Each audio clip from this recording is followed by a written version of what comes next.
Good morning, everybody.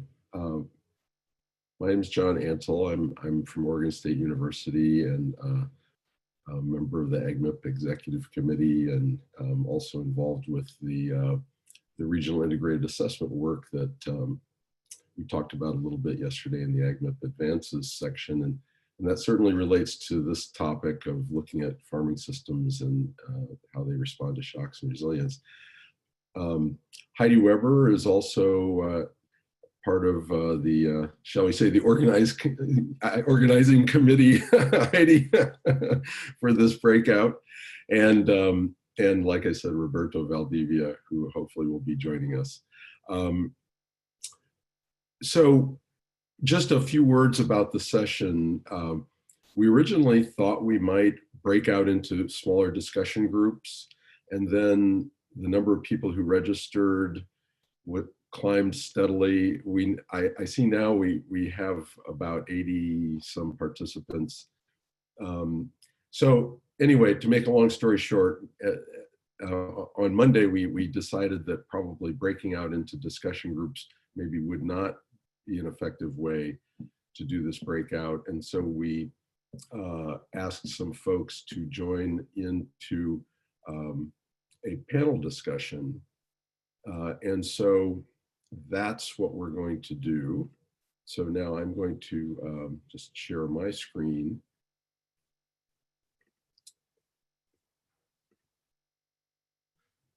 Quickly here, hopefully and can you all see that? Hopefully. Yes, looks good. Okay, great.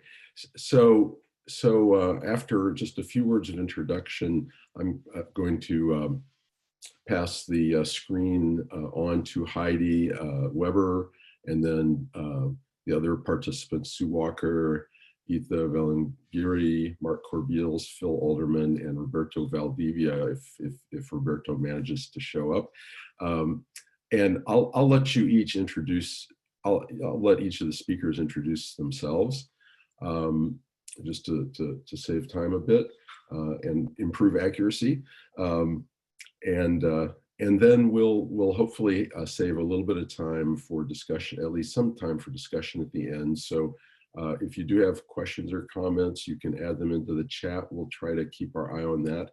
The other thing we did, I think you probably all, if you registered before Monday, you should have gotten an invitation to contribute some ideas to this Google Forms that we prepared. And we did get some responses to that. We got about 7 or 8. And so in that discussion section, I'd like to invite any of you who did contribute ideas to that to, in particular, to join into the discussion, because there were definitely several people who have done recently studies on this topic. So it'd be really interesting to hear from you as well. Well, just very briefly, Mark Howden gave us a nice introduction to the concept of resilience, so we don't need to spend time on this, but I just thought it was very interesting that indeed he made this used in various ways, aware of that as we've tried to work in this area. And here we have a few definitions from different places. To save time, I won't digress on them. I think Mark touched on that point very effectively.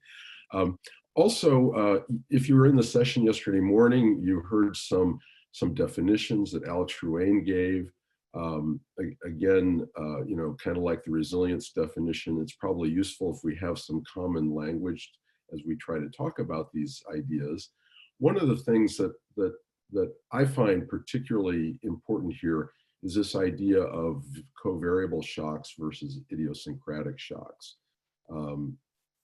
Clearly, one of the big differences between, say, just looking at risk that, say, individuals may face and the kinds of food system shocks that we're trying to address here is that these system shocks typically are covariable, right? It might be weather that strikes a region, a major producing region, And that it can then be transmitted through markets, for example, to prices to other places.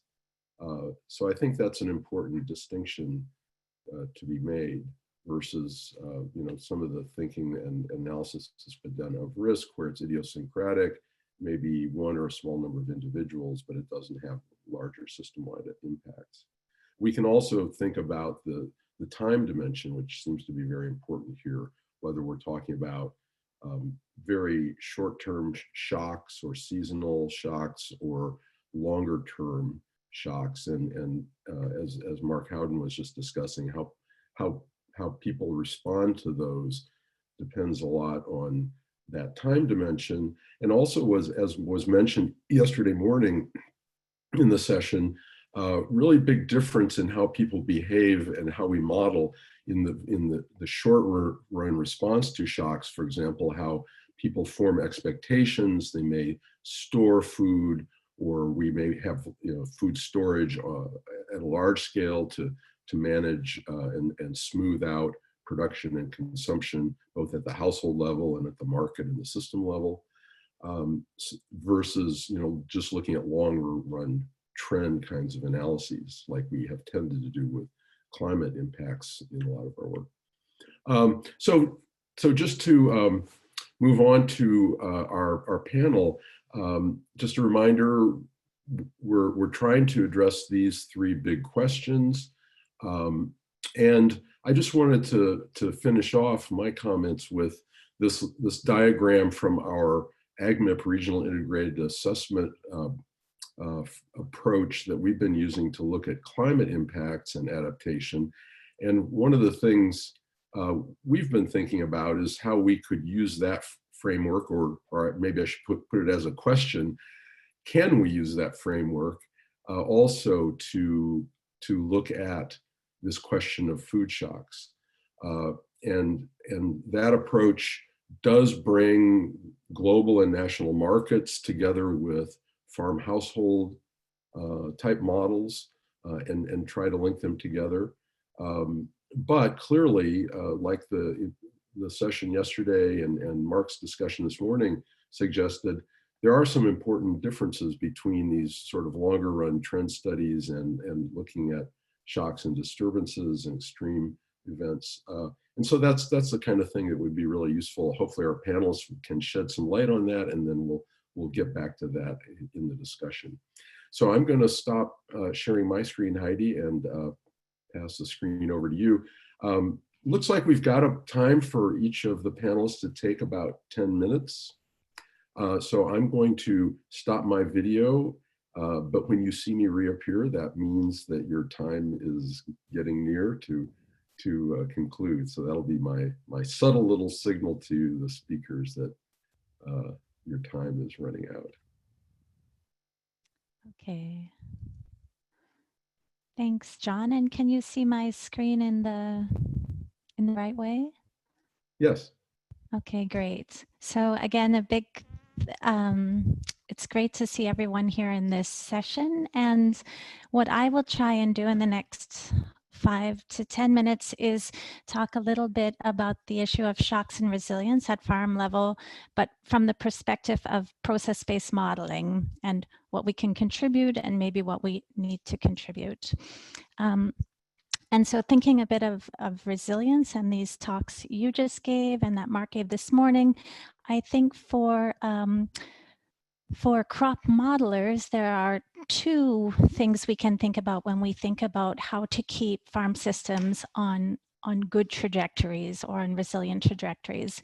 And on the one hand, there is how do we actually capture the impacts of climate shocks?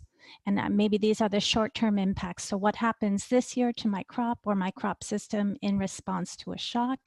And what are some of the adaptations or the crop traits or the risk management options that we can use to keep our system this year in a good state?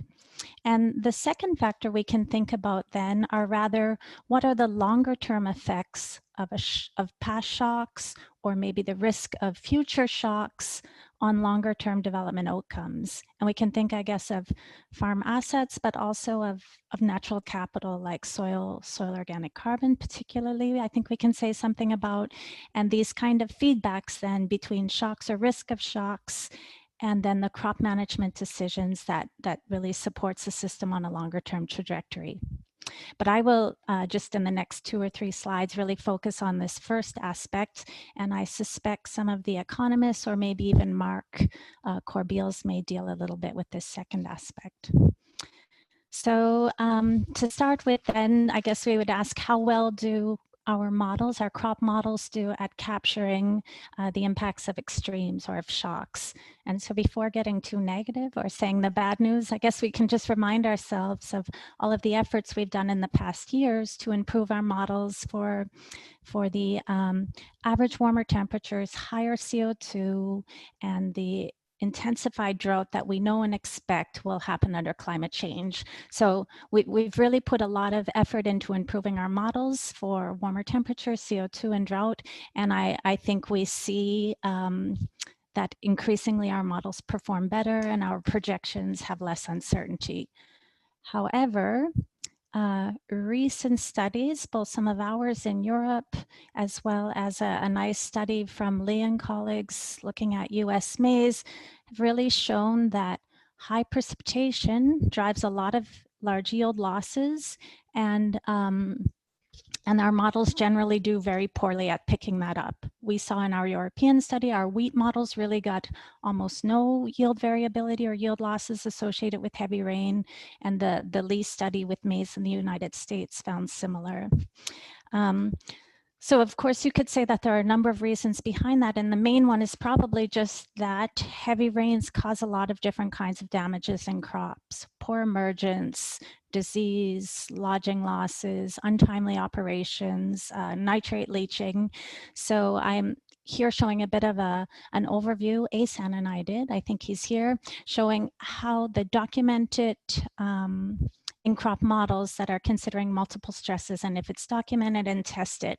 So for the most part, anywhere you see a white square saying that it's not really, multiple stresses are not really considered in the models. And you can see here that we've just represented excess rain as a single factor, but it's again much more complex than this. So given the complexity of all of the different factors related to rain, but also other stressors limiting crop yields and constituting a risk of failure, I think it becomes an interesting question then to ask, how should we prioritize crop model improvements so that they are more effective in risk or resilience assessments?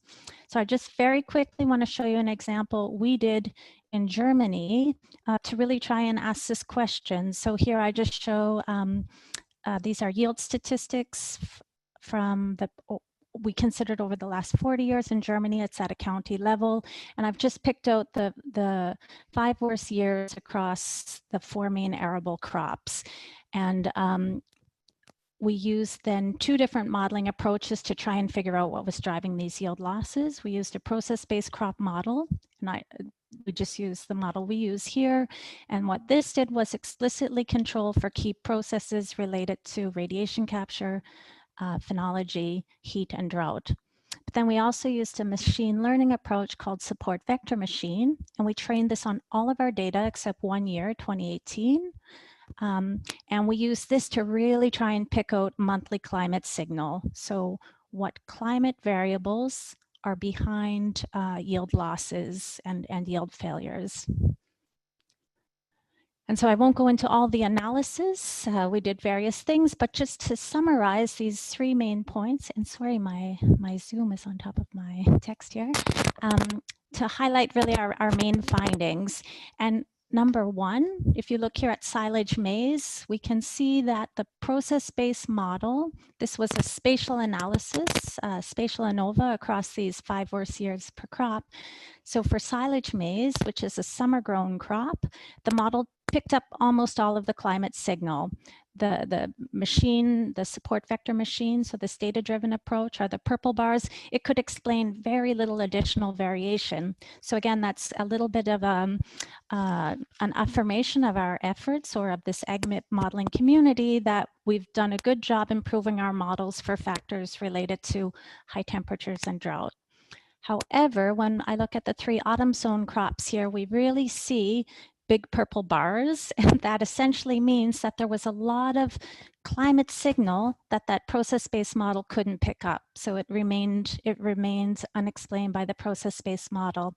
So when we really dug into what was behind that in this machine learning model, we saw it was almost always related to heavy rains, and it differed month to month, which was important depending on the year or the crop.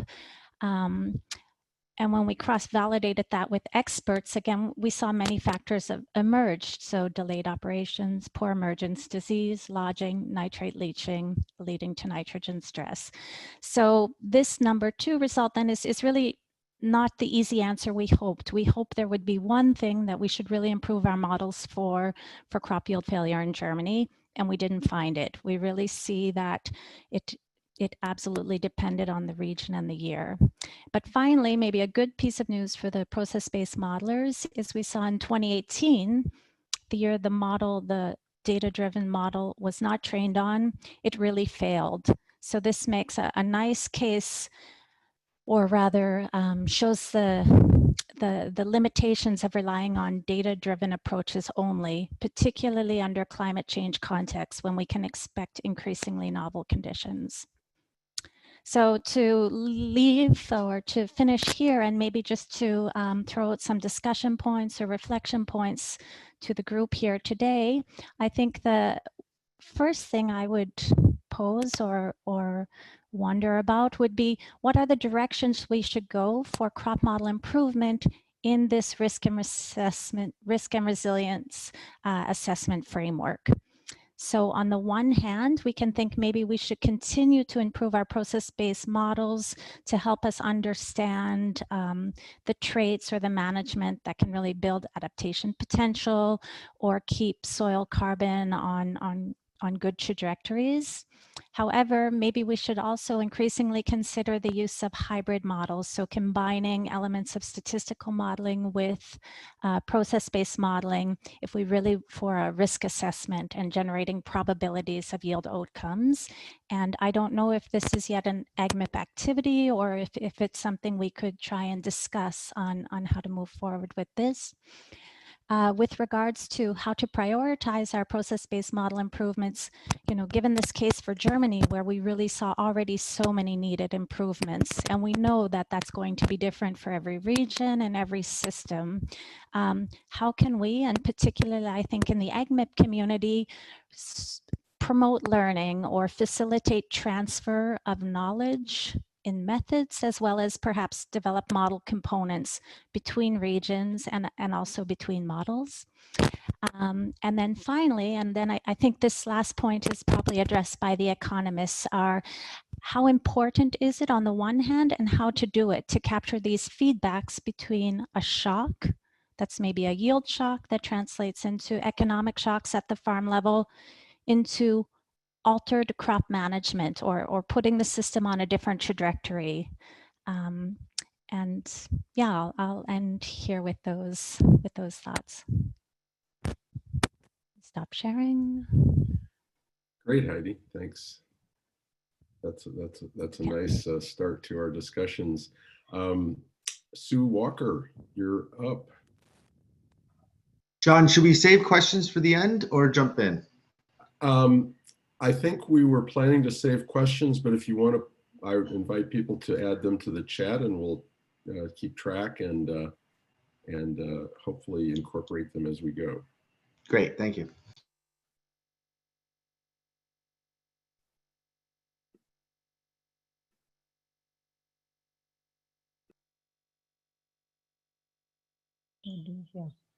Okay, good afternoon, everyone. Can you see my slides, John? Is everything okay? Sounds and looks good. Okay, so thank you very much for this opportunity. I was part of some of the the old beginning AgMIP projects across Africa. So it was exciting to really be able to connect again. I'm talking from Pretoria in South Africa. So I was given the climate and the driving force as a driving force. And yeah, okay. So I believe that, of course, that climate is the driving force for crop growth. And so I think that we can look at some of where the long-term things. Heidi really concentrated on short-term, so I have some long-term things here. Maybe that's bringing a good contrast. Really determining the boundaries for crop suitability. And so our institute has done some of those kind of graphs across South Africa. Here you can see in the bottom left-hand side where there would be some restrictions, or maybe there could be some more detail about which varieties would be able to be doing better at different times. And this would then be over the long term. Here it's looking from 2015, 2030, 2060, and 2090. If we look at some of the extremes, though, maybe we have to look at what is happening in a major crop failure. So I considered two things: the cold temperatures, and so this would be frost damage, and the frost damage can be at the beginning of the season. For us here in Southern Hemisphere, we could have frost that would damage the seedlings, and it could also be frost damage at the end of the season. So this would be for both the winter and the summer crops. And then if we look at the high temperatures, this of course would be heat stress, and probably I think that the models have already addressed some of that heat stress, but then it would be going across, of course, to being water stress as well. And so some of the solutions here might be to be able to use some of the outputs and the runs from the different crop models to develop the early warning systems, and also to help to make some drought preparedness. So the other figures here on the right-hand side are the projections for an increase of 2 degrees, and you can see that there's quite a lot of differences there. If we go to water, here we would look at also being a major limiting factor, especially in our semi-arid areas. And so we could look at some different scales, as well as different spatial scales, as well as time scales. So if I just think about the spatial scales, then maybe some of the models can do a catchment scale, and then that might be about the irrigation water that would be available at different seasons, or water that could be stored in dams. If we would go to farm scale, then perhaps it would be also water storage on the farm, and this then might also affect whether we're able to spray for weeds, or whether we're able to spray for insects and those kind of things. It also might affect some of the hygiene, even if it's not for irrigation. And then, of course, we all know about the water stress at a field level, and probably this has really been well addressed in many of the crop models already. And then, of course, going to drought. So for us in the semi-arid region and across most of sub-Saharan Africa, drought is really important. And this then is difficult sometimes to define as a shock, because we never know when the drought is starting, because we don't know whether it will rain tomorrow. And so it's really some of that around the frequency then of the occurrences of these drought, which has increased under climate change. But maybe there would be something around the flexibility of being able to identify some different options using the crop models. And perhaps this is coming then into testing the adaptations. So different varieties, there's a number of varieties in South Africa that are especially for drought, and also perhaps some alternative crops that would be able to be producing high protein or other needed foodstuffs. And then, of course, in Africa, the intercropping is really quite a large issue, and is a lot of intercropping. And some of this is organized, and some of it is just what can grow. And so then looking at what kind of coping interventions would be able to be used. And so here again, thinking about some of the seasonal forecasts being able to be used in the early warning, but not only just as an early warning, but really with some sort of recommendation of what kind of interventions could be done. So if it was traditionally in Southern Africa, the El Nino is bringing perhaps an early false start to the rainfall, but then lower rainfall. So what kind of things could we do? We could change to different crops, or we could just really use something that needs less water. And then, of course, also about water harvesting. So the water harvesting, of course, doesn't work very well on the sandy soils, but on the clay soils, it is very good. And so you can see very big differences in the yields there. And then I just thought I'd look at a few other things. And one of them is looking at the integrated assessment scenario. So this is from an example of a Water Research Commission project with the University of Free State. And this has been identified by some stakeholders. And you can see that here are some of the clusters that we put the drivers into. And so it's interesting that there's two that would come under this water and irrigation. So it's the technological advancements, so climate smart agriculture, new water technology, irrigation technology, and then also the natural resources. So what can we do with drought, land degradation, etc. And then, of course, there's also some others that are considered by the stakeholders to be higher than this. So it's the socioeconomic things of human and social. So around gender and education levels, around cultural principles, what would we like to eat? Is there a choice about what we can eat? And then, of course, the economic side. And then finally, the institutional organization. So what are the rules in the community? What are the organizations from agribusiness and government departments that are helping or hindering our addressing these shocks?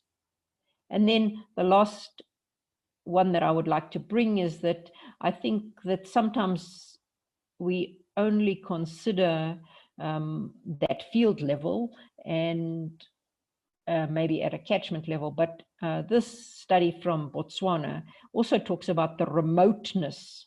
So in some of the livelihood studies, the remoteness is measured on how long it takes you to reach a town. And so this would also then really affect how well the people can adapt. And so you can see here in the two loops, of course, the resilience loop and the vulnerability loop then can also be affected by that remoteness of the farms. And then I just put the discussion questions because I think that's what we're going to talk about. So thank you very much, John, for inviting me, and I appreciate it. Great, thanks, Sue. So I think we can see that we're starting to cover the sort of physical, biological dimensions of this, and we'll and Sue started to introduce also then this bigger sort of system perspective. And our next speaker will kind of carry on with the physical side theme. Geeta Vilangiri is, I think, here with us. Geeta, are you there? Yeah, so good evening to all of you, and thank you, John, for giving this opportunity. I'm not going to share any slides. I'm just going to give extempo talk, and mainly I'm thinking of talking a little bit about Indian context, because all the farmers, more than 85% of the farmers are smallholder farmers. And here the size of the land area is something less than 1 to 2 hectares of the land area is the size of the land holding. Here the major issue is they are not sticking on with the one particular crop, but they go with multiple crops. And not only multiple crops, they just go within the small piece of land area. They go with the kind of intercropping or with the mixed cropping kind of things. So right now our modeling capacity is not so much great with handling the intercropping situation. One major crop and other crop which is intercropped with that. And coming to the extreme weather events, naturally we have lot of drought, floods, heat waves. We do not have much cold waves. Only a very little area is having cold wave problem. As far as drought is concerned, the major issue is consecutive drought years. So we experience of late that there are 3 or 4 years consecutively or falling as a drought year. In that case, the entire physical situation is changing. The soil is changing. The capacity of the water holding capacity of the soil itself is changing, because when the drought is occurring for more than 1 year, what is happening is the soil is exactly getting hardened. So the property gets changed and there is no capability that we have for the changing soil conditions over the year because of this extreme weather event. So that is one of the major issue. And in some season, what is happening is in the same season, we have both the extremes. In the initial phase, we find drought, and at the later phase, we have flooding because of excess rainfall or the rainfall occurring within a very short period of time. So that again is actually hindering the process, and there is a lot of question about food security. And the most important thing is the technology. We have lot of technologies, recent technologies. One good example is we have this system of rice intensification. So the system of rice intensification, in this, we have a very specific package of technologies, planting a single seedling, planting very young seedling, then square planting, and then intermittent wetting and drying kind of irrigation, and then cono weeding. Actually, these kind of technologies, we do not have the modeling capability to include these technologies into our models, so that the resultant impact is coming as an output. So that is the biggest problem we find it. Another important thing is now there is a lot of transformation happening as far as irrigation is concerned. Instead of open irrigation, people are giving mostly as a micro irrigation, either as a drip irrigation or as a kind of a sprinkler irrigation. So these things we do not find much in the case of modeling. So that again is the biggest problem. So the discussion points I want to keep is, for example, if a farmer is having 5 acres of land, so he need to go with some allocation so that he meets his food demand. At the same time, he has to be economically sound, and looking at the climatic conditions, he need to give allocation to the different crops. For example, some area he has to allocate with the low water requiring crop, and some area he has to allocate with the commercial crop. So that type of land allocation, that model need to be integrated with the dynamic simulation models, so that and then it could be linked with the economic model, so that the farmer can get maximum benefit out of the small piece of land he is having. Another important thing is, like earlier 2 speakers also insisted on the risk transfer mechanism. For example, regarding the crop insurance mechanism.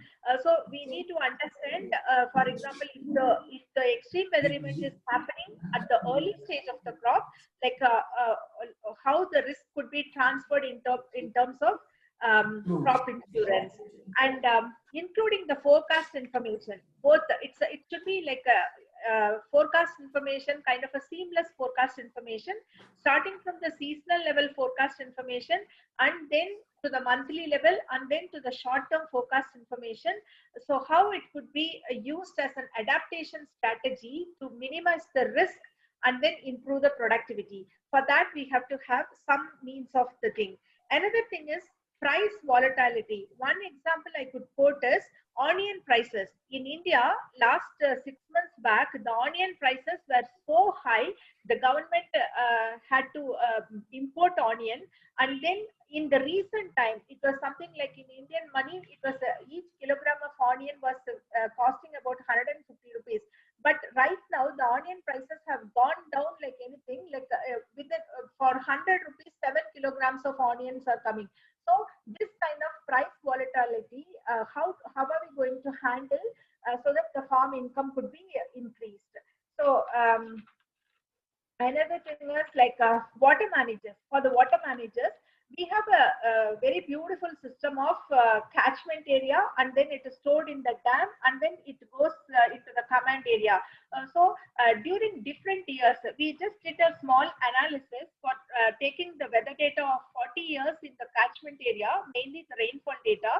We tried to model using the hydrological model and assessed how much water came into the dam, got stored, and we validated it with a real observation. Then whatever the water available, we had to have an allocation model so that the maximum water use efficiency could be achieved by irrigating to the more area, and also the kind of crops to which it has to be irrigated. That was also a biggest problem that we need to solve it. So multiple crops, and then another important thing is micro level planning with the climate information. For current climate variability, taking into account of future climate projection, we have to have micro level plans that could be integrated into the major planning activity. So that will actually reduce the risk in the food production system. So these are all the some points I just want to put on the floor for the discussion. Thank you very much for the opportunity.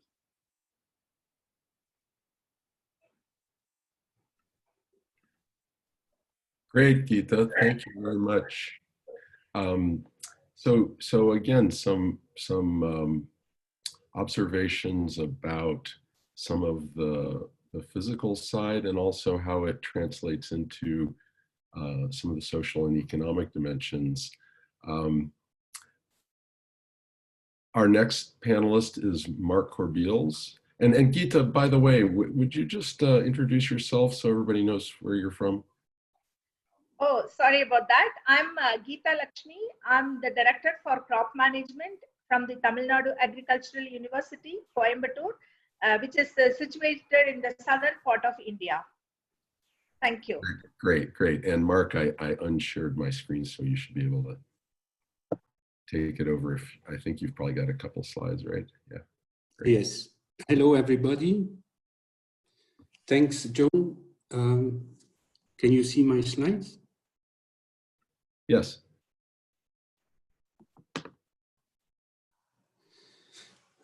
So I prepared a few slides on modeling smallholder farms and resilience.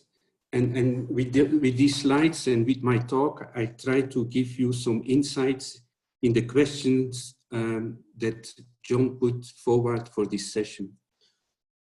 So what I did, first of all, I went back to the literature, and I looked at a review that was done a few years ago by Mark van Wijk, where he looked with his colleagues at 126 models with a special focus on smallholder systems and food security. And the main conclusions of these studies were that the models that they reviewed were mainly oriented towards production evaluation, and mainly crop production. They also found that integrated analysis of food security at the farm household level were scarce, and that the models that were covered in the review were weak on decision-making theory and risk analysis. So I think these are very important conclusions, even though they were made already 6 years ago. With respect to shocks and to resilience, they found that short-term risk analysis do not take into account the economic buffer capacity of a household, to use the cash availability, the assets or credit facilities to deal with short-term shocks in food production. For instance, they were not incorporating or considering these assets for achieving food security. And the word resilience was not mentioned in the paper. So then what I did, I went to Scopus and I did a quick search on a few keywords. I used the keywords farm model, farm modeling and resilience, farm model modeling and vulnerability, and shock or shocks. So, and to my surprise, I found relatively very little articles that were mentioning these keywords in their abstract or in the keywords, not in the whole article, abstract or keywords. So there were 8 articles that were mentioning farm modeling and resilience. There was one review of farm models with respect to resilience, but that was quite general. And then there were 7 studies, case studies, where they used a specific farm model to look at resilience of inflows or looking at resilience to climate change. There were 3 papers on that with mechanistic farm models. Then there was another one that used a simple farm budget model that looked at resilience to weather. And then there was a farm network model that looked at resilience to animal epidemic diseases. A quite interesting article was also a framework that was developed to assess the resilience of farming systems by a Wageningen group led by Mewissen. John, I thought that you were going to present that in your introduction, but we can come back to that. And then on farm model and vulnerability, there was one article that used a linear programming model to look at the impact of change in prices for irrigation water on crop production, and another one that looked at shocks of beef prices on the production of cattle, and that was also a mathematical linear programming model. So we can say that it's quite, yeah, there are not so many papers, although I am aware of the fact that there may be other studies and farm modeling studies that looked at impacts of drought or looked at impacts of climate change, but did not explicitly use the terms resilience or shocks or vulnerability. So what are farm models then doing, and what are they used for? As we know, farm models are important because through farm models we can simulate or model decision making, because this occurs at farm level, and it's about allocation of resources to the different enterprises of the farm, the crop production system, the livestock production system, or of farm activities, and distributing that all over the fields. So farm models are mostly used in the studies to explore, evaluate, and identify management options, technologies, or more broader policy options, and often to optimize or to increase or to evaluate how to increase productivity, and now more recently also with the consideration of the environmental impact. So in this figure, I tried to picture a general setup or a general setup of a farm model. We can identify 2 systems. There is the management systems where decisions are simulated. Those decisions, they can be strategic, so more on the long term, tactical or operational. And as from the review in Mark van Wijk, this is often the weakest part in the existing farm models. Then there is a second component, the production system or the biophysical system, where crops are simulated, soils are simulated, and animal production is simulated. So we can differentiate between controllable factors, often the management factors, that can be fixed or can come from the decision subsystems, And then we have the uncontrollable factors. And it is these uncontrollable factors that can represent shocks like climate shocks, pest and disease outbreaks, or price shocks or labor shocks. So we can also look at farm models on a spectrum from more process-based farm models, and examples are the farm sim model or the farm design model from Wageningen. So where often biophysical processes are simulated and where the economic processes are often represented by a simple economic balance. And at the other spectrum, we have what we can call the mathematical programming or optimization models, where economic factors take more priority and the biophysical processes are often represented as fixed technical coefficients. So my question, and it's an open question here, is can we choose between those type of models to simulate impacts of shocks, or to simulate or to model resilience at the farm system level? Maybe we can discuss that. So important also, and I didn't find that in farm models so far, is the resilience metrics. And Mark Holden, he already explained this to a certain extent, but I think that it's important that in those models, we try to represent the two components of resilience, namely the resistance, how resistant is a system or how resistant is a response variable, such as food security, to a shock, and also the recovery, the time to come back to the initial or close to the initial situation. So these are also 2 points that we may discuss. So on the smallholder farming systems, we know that farms are heterogeneous in Africa, in India, but in other parts of the world.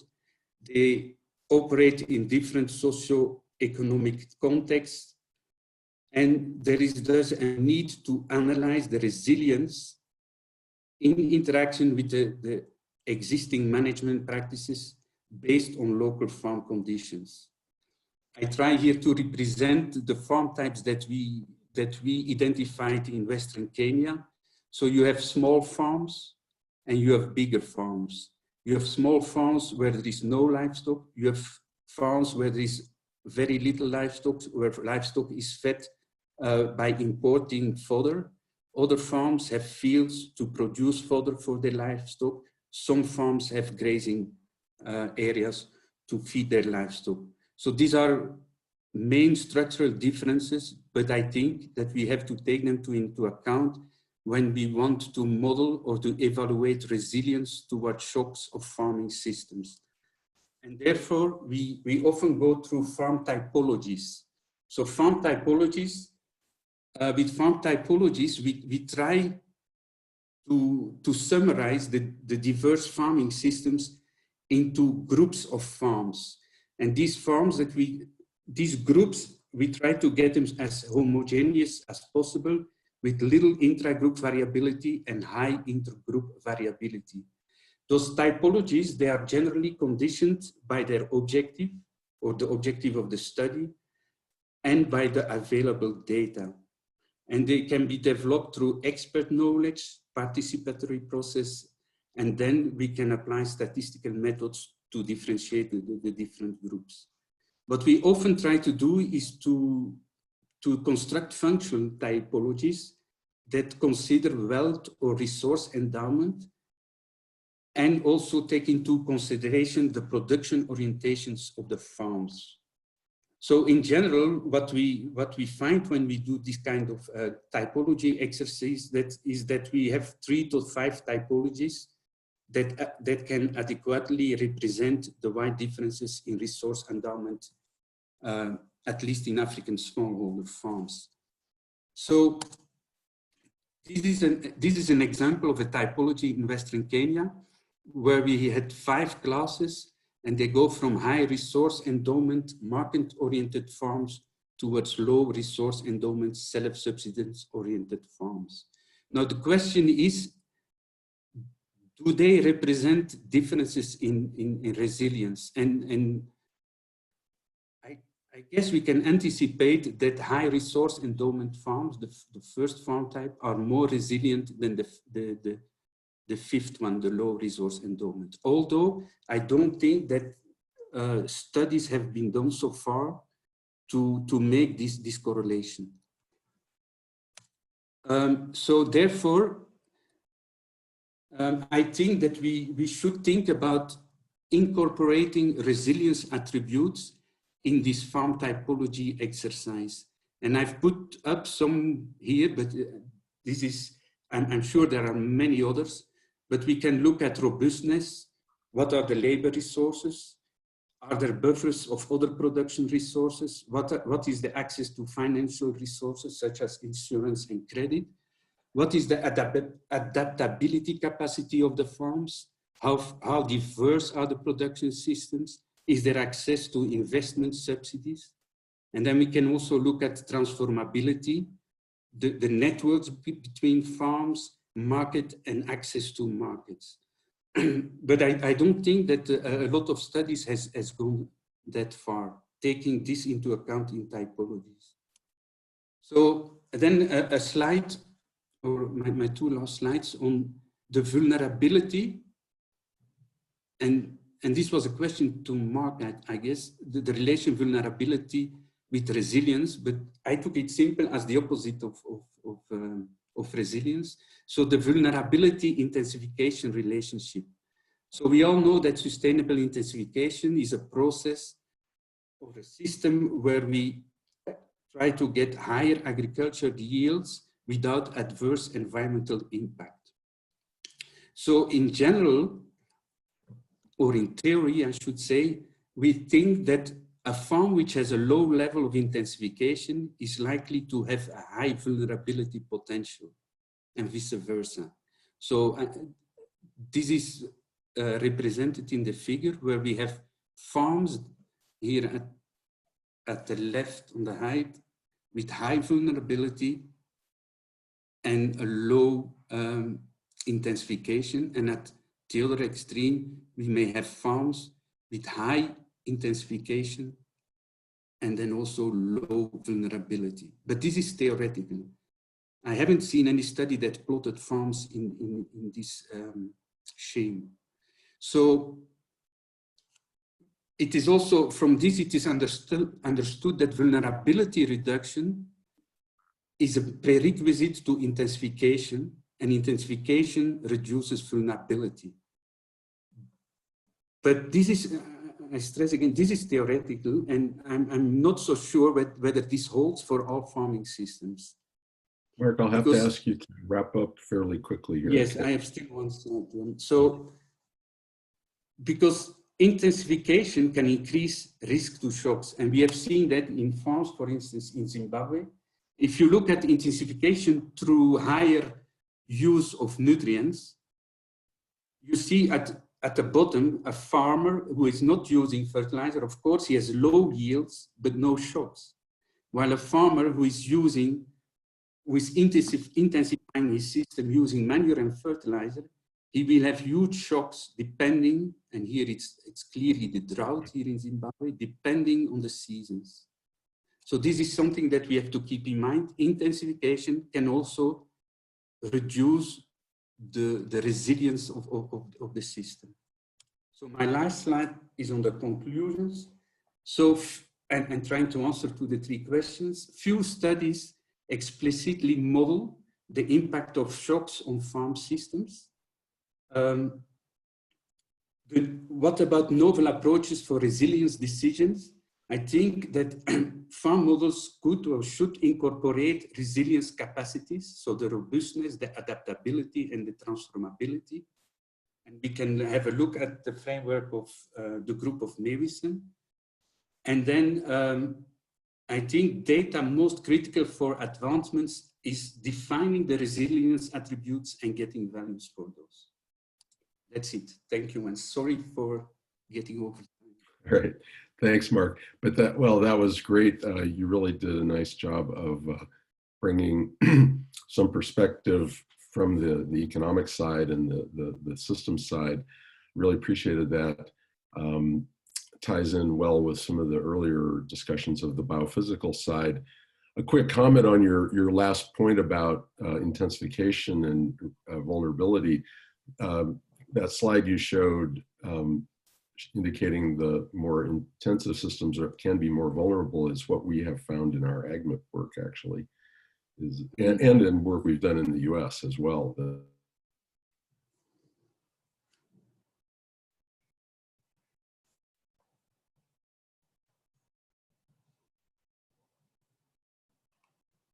John is gone for me.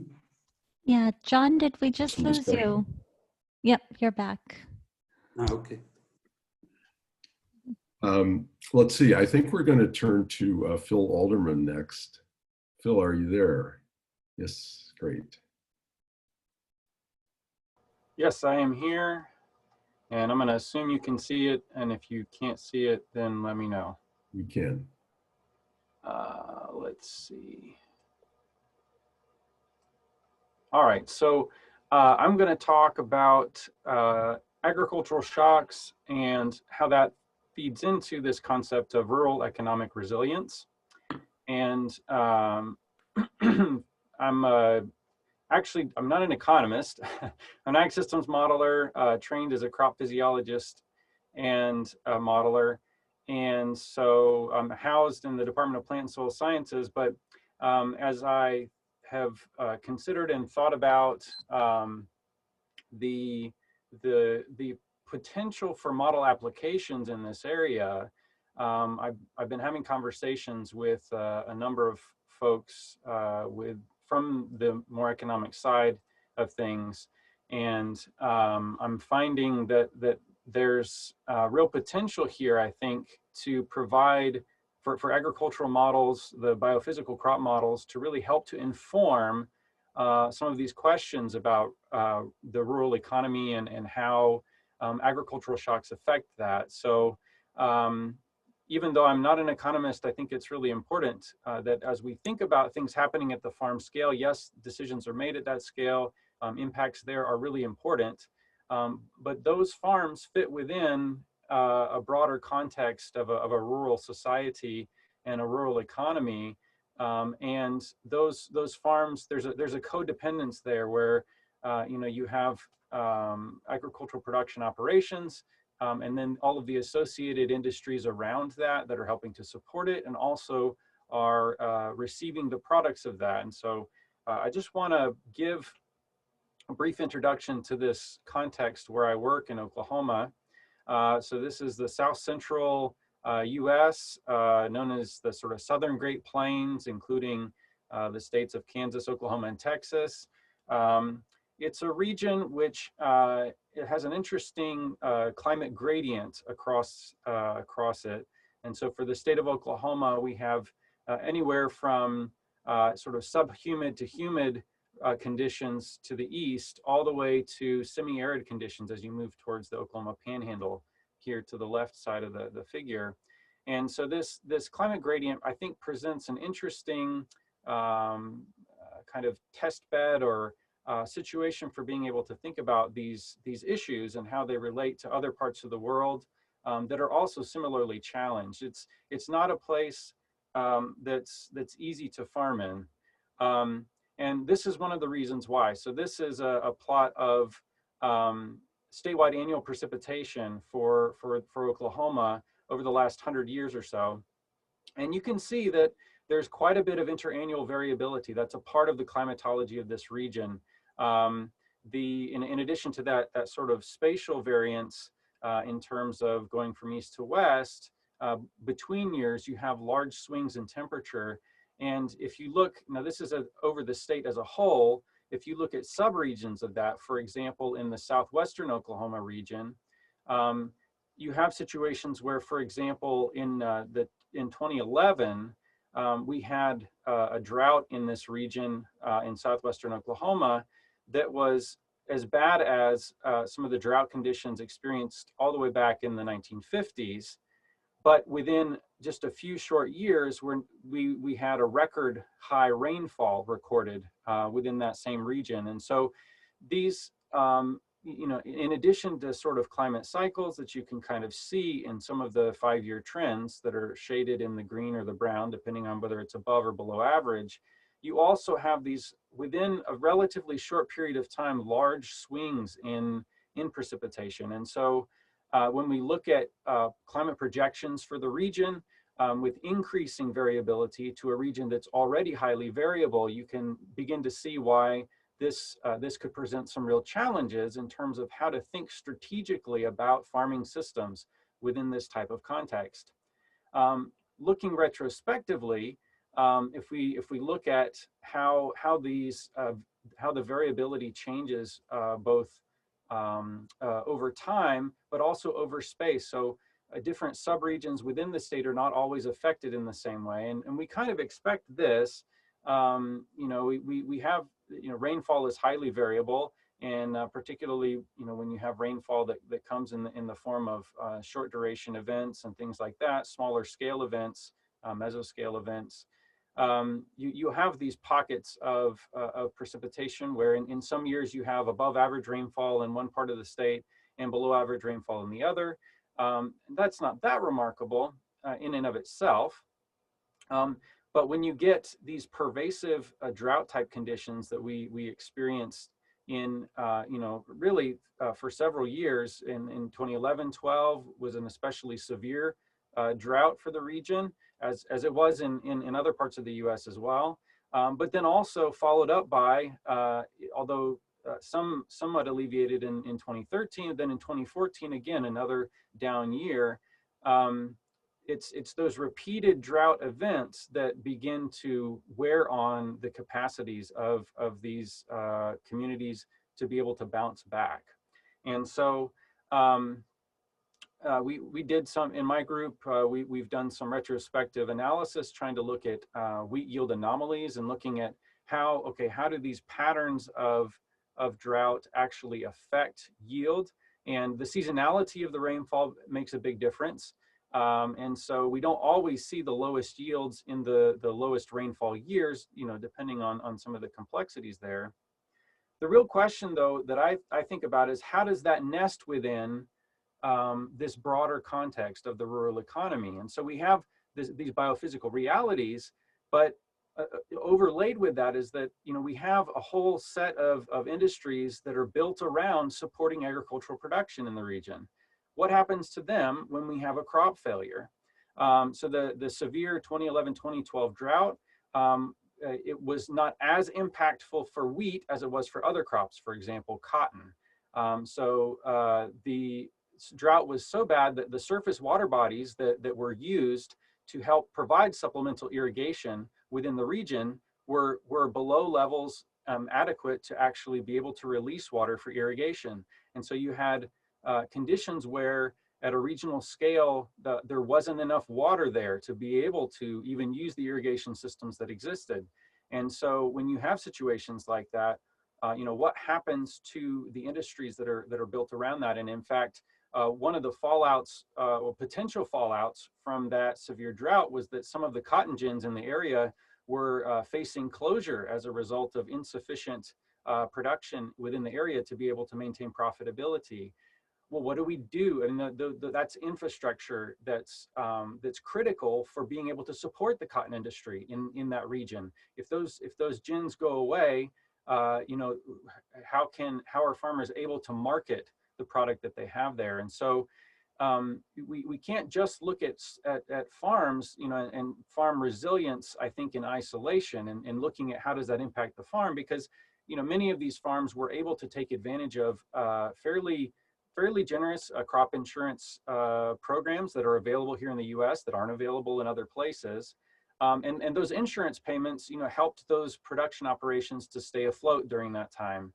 But what does that mean for the input dealer, the fertilizer dealer, or you know, other people, crop consultants and so forth, that now their services are no longer needed because we've had crop failure at some stage within the growing period? Or, you know, what about the agricultural processors that are then, you know, have no product coming in for them to process to be able to feed into the supply chain? What do they do? What protections are there to help maintain that infrastructure?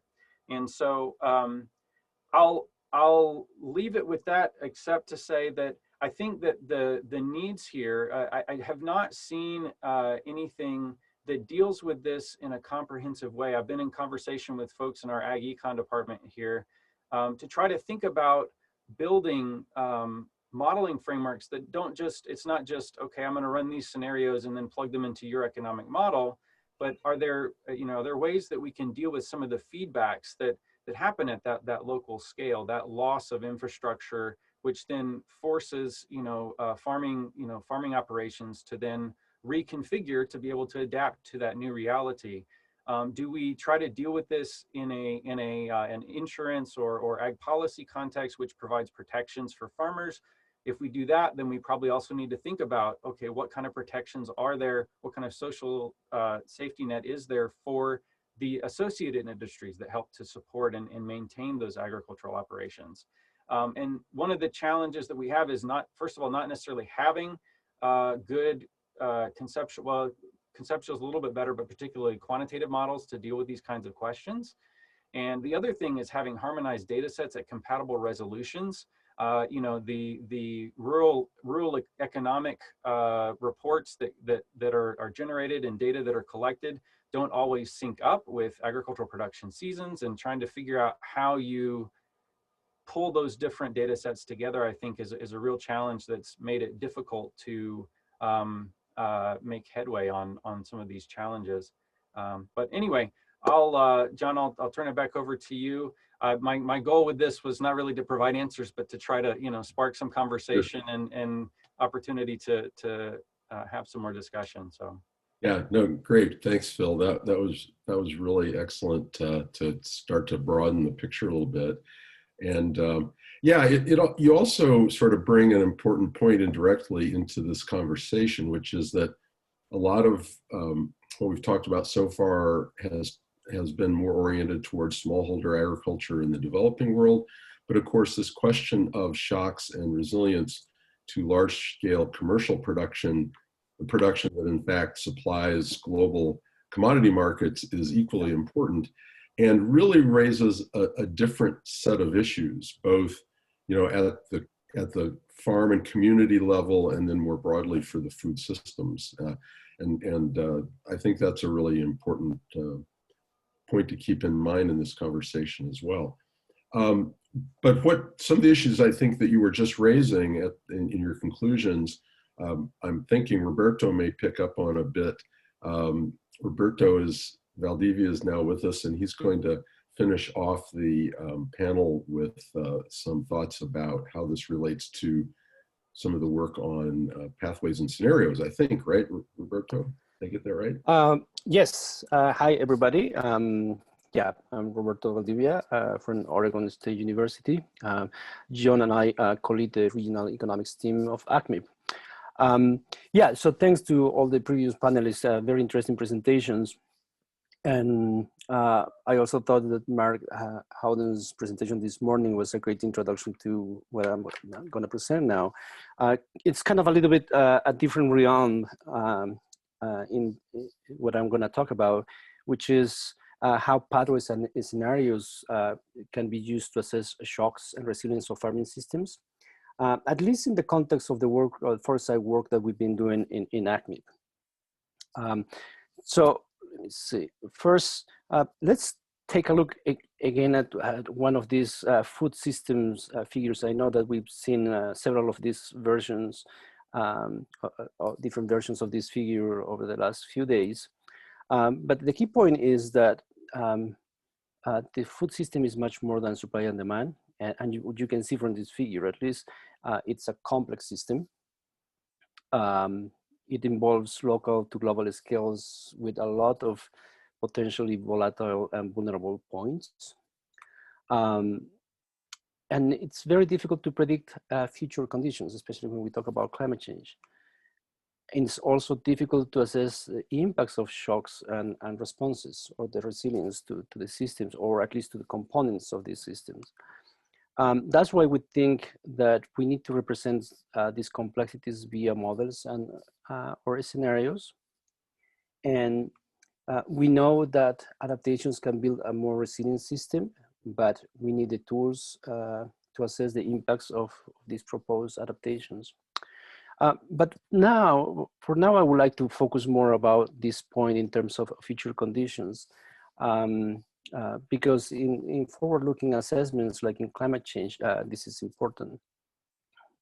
So we know that we cannot predict the future, right? The future is uncertain.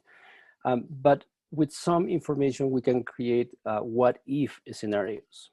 And this figure, originally developed by Boros many years ago, shows a set of features that can be created in a foresight process, like the RAPs, the representative agricultural pathways that we've been developing in AgMIP. So we can have different types, like the projected future, which is kind of the business as usual. We can have one future world that is preferable, that should happen or want to happen. This is kind of, think about the government's setting up priorities or targets, like meeting the Sustainable Development Goals by 2030, right? And like that, we have other possible futures.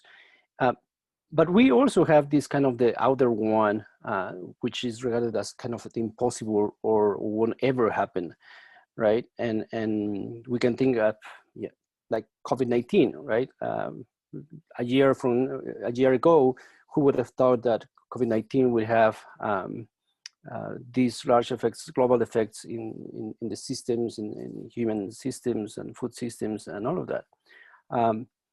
So when we want to move or try to create these future scenarios, going from the current conditions into the future, we follow specific pathways. And these pathways are combinations of trends from key drivers like policy, technology, biophysical, socioeconomic. And we also know that drivers at different scales, like global, national, and subnational. So in AgMIP, we've been developing, as I said, the representative agricultural pathways. And for those who were in our session yesterday, we defined these RAPs already. So they are combinations of biophysical, economic, technology, and policy drivers that represent a plausible range of possible futures. Many of you have already seen this figure where we have the current period, and this triangle, you can think about a crop yield now, or a value like mean net farm returns. And we would like to assess what would happen to this production system or value under future conditions. So what we do is try to represent those future conditions using these RAPs. So these RAPs, again, are a combination of the changes in drivers that determine the future conditions of the system. So we have policy, institutional, socioeconomics, technology, biophysical drivers. However, one issue that we have with this approach that we've been using is that although you see in this figure a kind of a curvature line from the current to the future, we actually did just a linear trend from the current to the future. And we didn't really capture, or we don't capture, the potential variability that may occur in this period, or potential shocks that may happen in this period that may change the final outcome of this future scenario. So we started thinking about this, at least conceptually. And here's the same figure, a little bit bigger. And think about this gray curve as kind of a country's vision of achieving the Sustainable Development Goals. So they will follow a sustainable development pathway that includes policies or interventions aimed to achieve those goals, right? But then what happens if in 1 year, T1, there is a shock? Then this pathway might not be possible now. And in fact, there might be some losses when this shock occurs. So we go from B1 to B2, right? So very, very similar to what Mark Howden presented this morning. But then what happens after that? it really depends, right? It depends if how the system can adapt or can be resilient. And for example, if there is no intervention and there is low adaptive capacity, then we may end up over time in S1, far away from the main goal or the target goals that was planned before, and with larger losses. However, if there are some type of interventions plus some improvement in adaptive capacity, over time we can achieve S2 or S3, or maybe go back to the target goal, right? But this will really depend, the new pathway outcomes will depend on the resilient capacity of the system. And that's what we need to take into account when we look into how these pathways may work. So another point that is important here is that pre-shock, it would be important to look at the sets of policies, interventions. How do we prepare to make the system resilient pre-shock so these losses are minimized? And then if for example, in the conditions right now with COVID-19, the idea is to see how fast we can recover, right?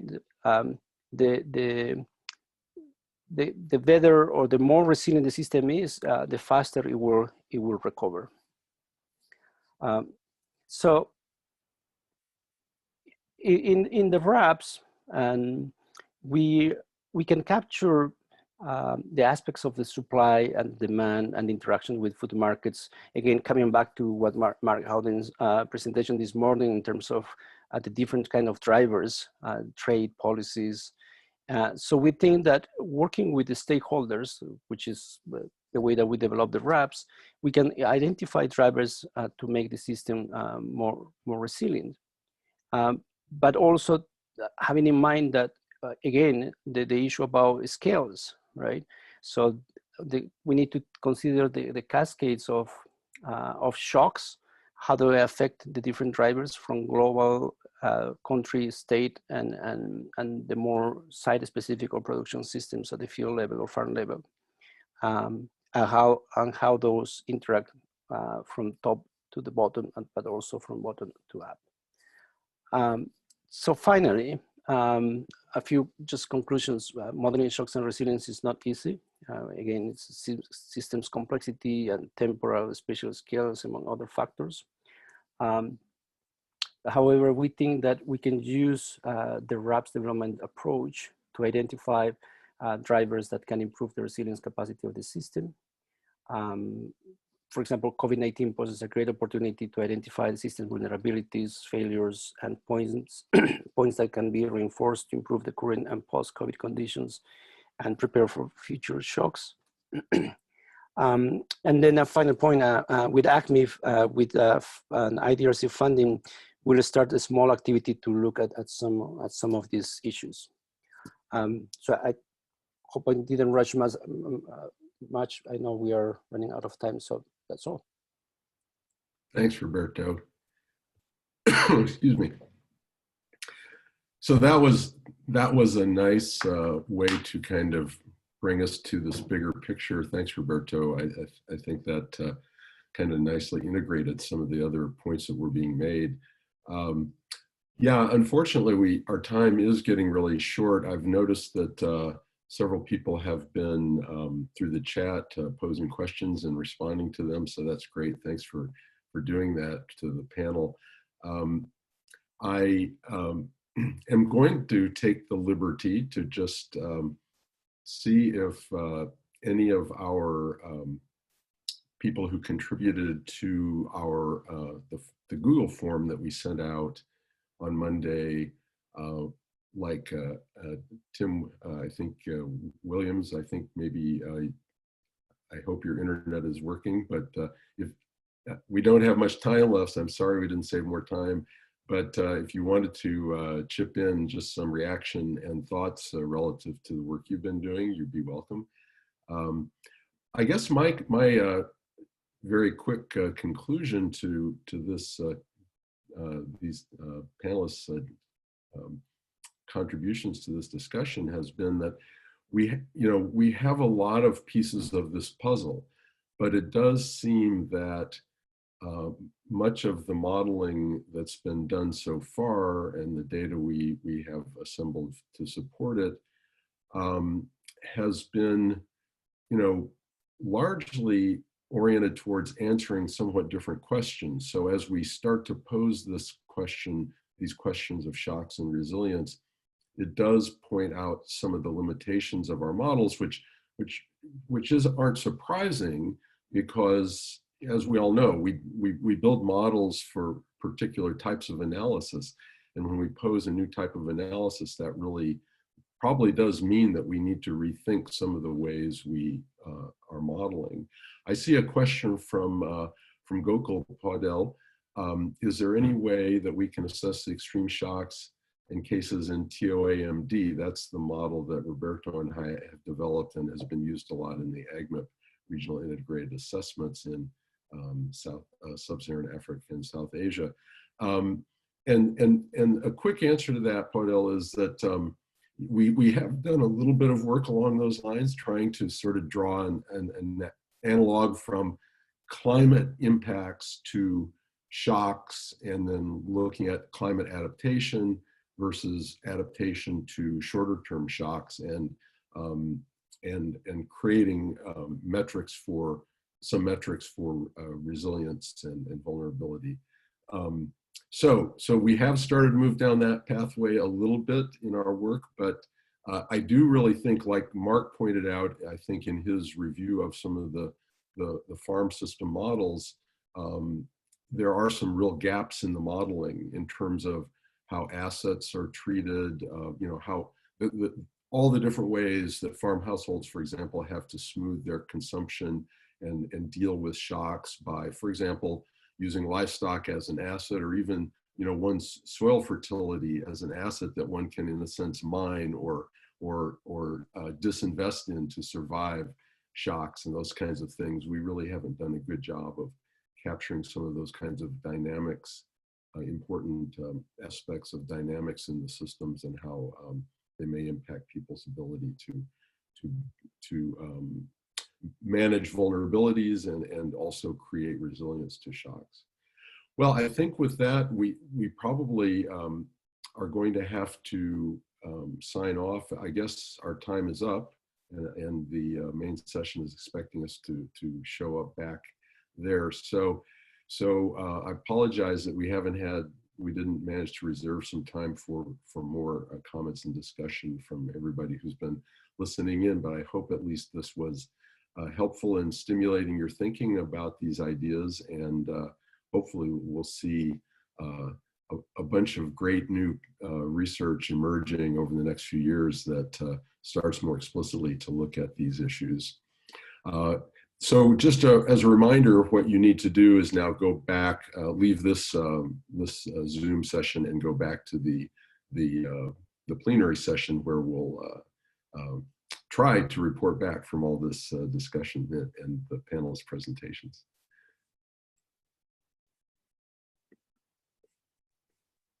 Bye. Hey, thank you, everybody.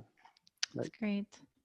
And thanks to the panelists, by the way. Yes, thanks, guys. That was really, really good job. And thanks for jumping in and helping out on very short notice.